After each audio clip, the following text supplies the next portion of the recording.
വിശുദ്ധ പൗലോസ് എഫെസോസ്കാർക്ക് എഴുതിയ 1-ാം ലേഖനം അധ്യായം 1 മുതൽ 23 വാക്യങ്ങൾ. ദൈവ തിരുവനസായതിനാൽ യേശുക്രിസ്തുവിന്റെ അപ്പോസ്തലനായ പൗലോസ് യേശുക്രിസ്തുവിനായി വിശ്വസിക്കുന്നവരായി എഫെസോസിലുള്ള വിശുദ്ധർക്ക് എഴുതിയതും നമ്മുടെ പിതാവായ ദൈവത്തിൽ നിന്നും കർത്താവായ യേശുക്രിസ്തുവിൽ നിന്നും നിങ്ങൾക്ക് കൃപയും സമാധാനവും.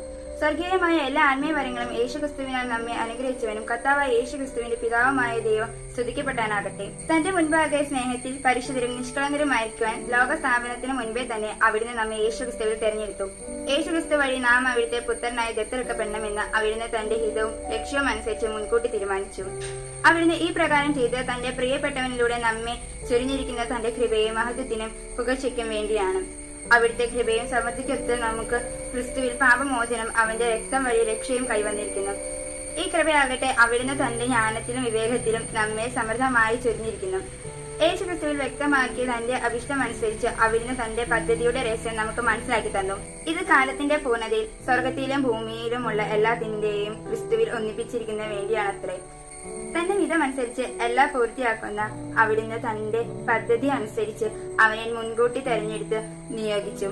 ഇത് ക്രിസ്തുവിൽ ആദ്യമായി പ്രത്യാശ അർപ്പിച്ച നാം അവന്റെ മഹത്വത്തിനും സ്തുതിക്കും വേണ്ടി ജീവിക്കുന്നതാണ്. രക്ഷയുടെ സദ്വാർത്തയായ സത്യത്തിന്റെ വചനം ശ്രവിക്കുകയും അവനെ വിശ്വസിക്കുകയും ചെയ്ത നിങ്ങളും വാഗ്ദാനം ചെയ്യപ്പെട്ട പരിശുദ്ധാത്മാവിന് അവനിൽ മുദ്രിതരായിരിക്കുന്നു.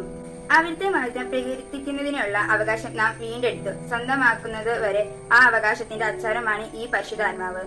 കർത്താവായ യേശു ക്രിസ്തുവിലുള്ള നിങ്ങളുടെ വിശ്വാസത്തെയും എല്ലാ വിശുദ്ധരുടെയും നിങ്ങൾ പ്രകടിപ്പിക്കുന്ന സ്നേഹത്തെക്കുറിച്ച് കേട്ട നാൾ മുതൽ എന്റെ പ്രാർത്ഥനകളിൽ ഞാൻ അനുസ്മരിക്കുകയും നിങ്ങളെ പ്രതി ദൈവത്തിന് കൃതജ്ഞത അർപ്പിക്കുകയും ചെയ്തതിനാൽ ഞാൻ വിരമിച്ചിട്ടില്ല. നമ്മുടെ കർത്താവായ യേശു ക്രിസ്തുവിന്റെ ദൈവവും മഹത്വത്തിന്റെ പിതാവുമായ ജ്ഞാനത്തിന്റെ വെളിപാടിന്റെയും ആത്മാവിനെയും നിങ്ങൾക്ക് പ്രദാനം ചെയ്തുകൊണ്ട് തന്നെ കുറിച്ചുള്ള പൂർണ്ണമായ അറിവിലേക്ക് നിങ്ങളെ നയിക്കട്ടെ. ഏത് തരത്തിലുള്ള പ്രത്യാശയിലേക്കാണ് അവിടുന്ന് നിങ്ങളെ വിളിച്ചിരിക്കുന്നത് എന്ന് അറിയാനും വിശുദ്ധർക്ക് അവകാശമായി അവിടുന്ന് വാഗ്ദാനം ചെയ്തിരിക്കുന്ന മഹത്വത്തിന്റെ സമൃദ്ധി മനസ്സിലാക്കാനും നിങ്ങളുടെ ആന്തരിക നേത്രങ്ങളെ അവിടുന്ന് പ്രകാശിപ്പിക്കട്ടെ.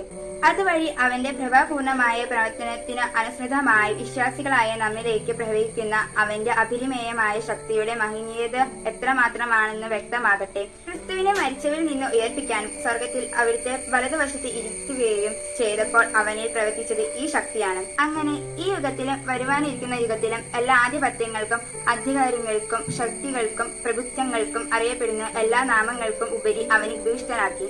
അവിടുന്ന് എല്ലാ വസ്തുക്കളെയും അവന്റെ പാദങ്ങൾക്ക് കീഴിലാക്കുകയും എല്ലാത്തിന്റെ മുകളിൽ അവനെ സഭയ്ക്ക് തലവനായി നിയമിക്കുകയും ചെയ്തു. സഭ അവന്റെ ശരീരമാണ്. എല്ലാ വസ്തുക്കളും സകലം പൂർത്തിയാക്കുന്ന അവന്റെ പൂർണ്ണതയുമാണ്. വിശുദ്ധ പൗലോസ് എഫെസോസ്കാർക്ക് എഴുതിയ 1-ാം ലേഖനത്തിലുള്ള ചോദ്യോത്തരങ്ങൾ. ആദ്യത്തെ ചോദ്യം: